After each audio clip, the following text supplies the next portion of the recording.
pro tip. We're talking about fishing line. What's my favorite fishing line to use?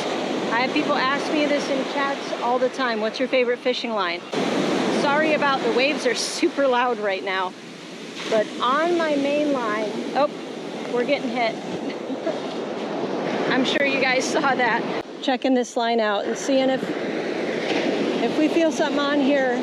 I'm using 20-pound high visibility mono, and that's so I can see the line. You can see it really well with your polarized glasses, and it's so the birds can see it. They will weave in and out of your lines if they're able to see your line. So I particularly like, this is Cast King mono, and you can tell this is a lot lighter, it's a lot thinner than regular mono, but you can fit more of it on your reel and it casts farther because it's lighter.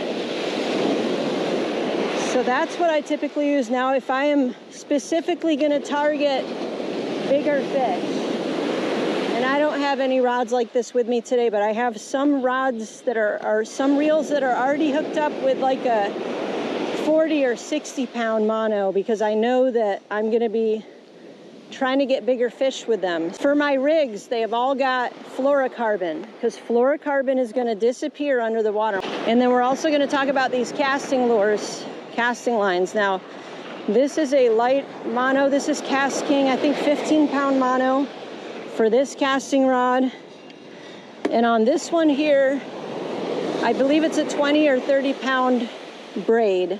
I don't use braid on my set rigs because, like I said, I'm a fishing guide, so I'm teaching people all the time and they're crossing my lines all the time. And if you've ever tried to untangle two braided lines from each other, it's almost impossible. So I will use braid on my casting line with casting lures, but I don't like to use it on my set rig.